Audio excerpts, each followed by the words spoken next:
It's almost a year now since the World Health Organization declared the prevalence of COVID-19 to be a public health emergency of international concern. And since that day, we found ourselves living very different lives from those we may previously have expected or hoped for. Case numbers, people hospitalised, and most regrettable of all, the number of people who've lost lives to this illness. These have become the backdrops to our lives. In the space of less than a year, we've also seen the benefits of what is an unprecedented collaboration between the public and the private spheres, between the initial spur of invention and the channeling of investment to foster that invention. And the result is that we now have vaccines. They are currently being administered. They're being administered for free, and they'll be available to everybody.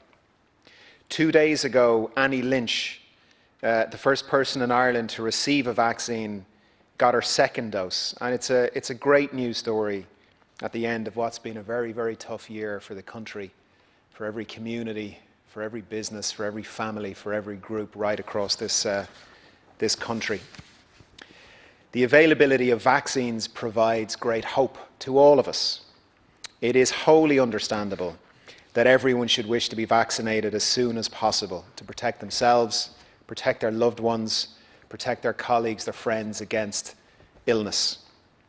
At present, demand exceeds supply, but that won't always be the case. The European Commission, acting on behalf of the Member States, has negotiated 6 advance purchase agreements with a range of vaccine suppliers. Currently, there are 2 vaccines that have been approved for use.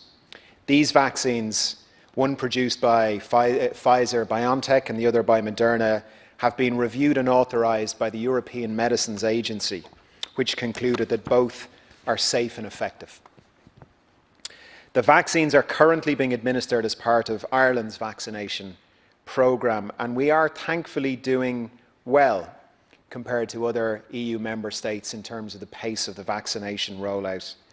I fully understand, as I'm sure we all do, the very human desire to get vaccinated and get protected against this awful disease. And given that there are initially limited vaccines available, it is going to take some time for everyone to be vaccinated.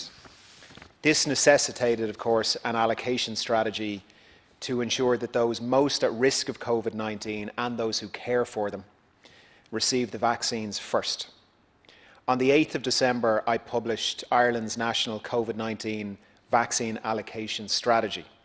And it's very clear. It prioritises in the first instance those over the age of 65 living in long-term care facilities, frontline healthcare workers, and those over the age of 70 as the first 3 cohorts. Our COVID-19 vaccine allocation strategy was based on a Department of Health and National Immunisation Advisory Committee paper. It was endorsed by the National Public Health Emergency Team and it was approved by government. The allocation framework combines ethical principles as well as equitable access with prioritisation for those most in need. The priority is to first vaccinate and protect the most vulnerable among us, to directly use vaccines to save lives and reduce serious illness. While we want to roll out our vaccine programme as quickly as possible, speed should not trump safety and confidence in our vaccination programme. That's why I was troubled by a small number of stories that emerged recently whereby the prioritisation strategy was not used and family members and possibly some others were prioritised. I note that the board of the Coombe Hospital has decided to commission a review, and I also welcome the appointment of a senior clinician at the hospital to lead the next stage of the vaccination rollout. I've asked the HSC for a report on the other reported incidences. About 94,000 people had received the first dose of the vaccine by last Sunday. Our vaccinator teams are working hard right across the country, and by the end of this week, our most vulnerable citizens, those in long-term residential care, will have received the first dose of the vaccine, and this is something as a nation we should all be really proud of. We are also, I'm delighted to be able to share with the House, we're on course to meet our target for this Sunday. That's 140,000 vaccines. This is split broadly 50-50 between frontline healthcare workers and the long-term residential care sector.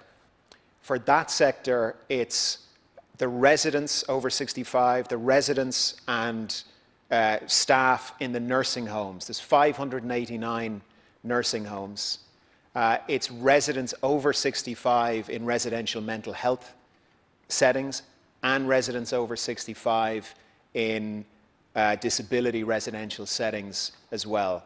There will be some incidences where not everyone could be vaccinated because of the prevalence of COVID or infections within a particular setting, but these are being prioritised and will be got to according to the clinical advice on that. But it's very, very good news. And can I just give a particular note of thanks to the task force and to the HSC.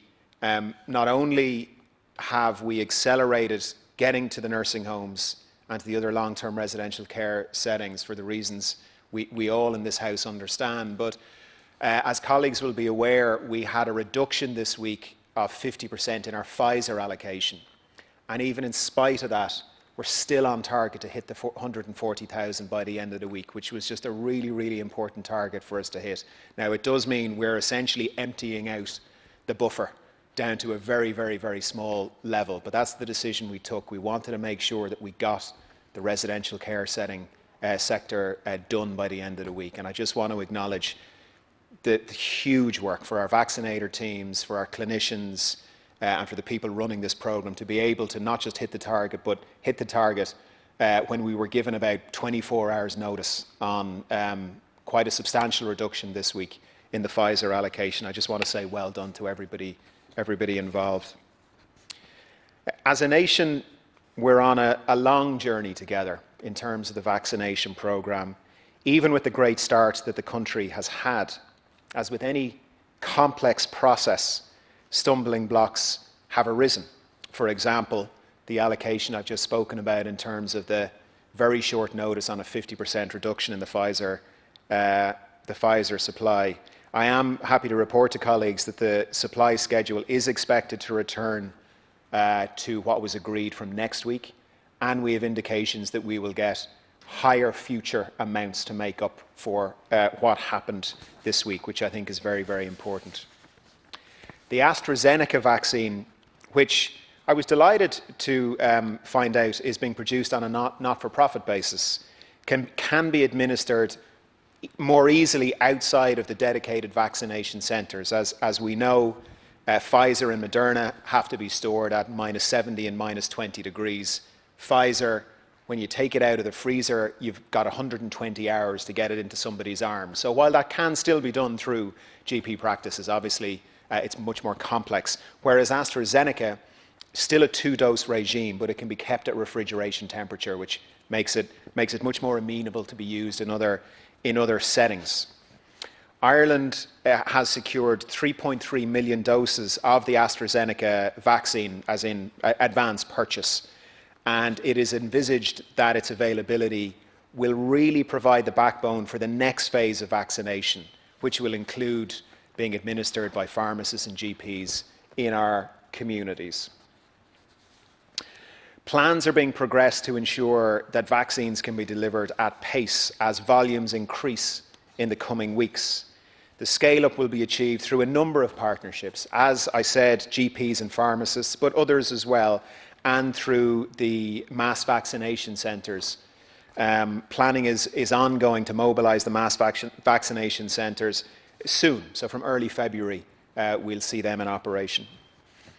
When we receive news from the EMA about the AstraZeneca vaccine, which we expect to happen at the end of January, the date set is the 29th of January, we'll be in a position to provide more accurate vaccination timelines for all citizens. I know it's something people are looking for, and I hear that loud and clear and fully agree. Ultimately, as I've said before, we're planning our programme based on a supply of vaccines that would mean that every citizen can be vaccinated by September. So that's what we're working to. But as colleagues, I know are aware, the timelines are indicative, but they hopefully will provide some reassurance and some clarity for people.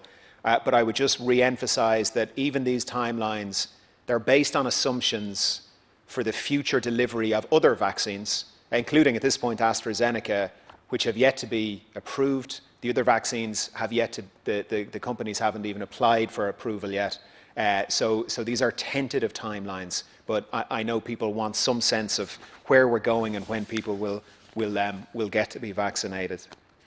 In the shorter term, I've told the Vaccine Task Force to ensure clarity is provided to pharmacists, to dentists, to carers, and to the other frontline healthcare workers in the coming days regarding when they'll be vaccinated. Colleagues from my own party, from right across the House, are asking that question. When will the pharmacists in my constituency, when will the dentists in my constituency, when will this group in my constituency, when will the hospital workers in my constituency, when will that have gone through? And I hear that loud and clear, and I want to get that certainty to people as quickly as possible. There is the possibility that other issues will arise during the course of such a big vaccination programme. However, I have every confidence that when these issues are identified, they will be dealt with.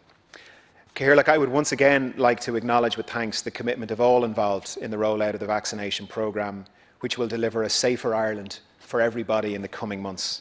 And I'd also like to thank the public who've sacrificed so much to keep each other safe, following the current guidelines and pushing the current COVID case numbers back down. Vaccines are on the way, and we as a nation are on our way. Thank you.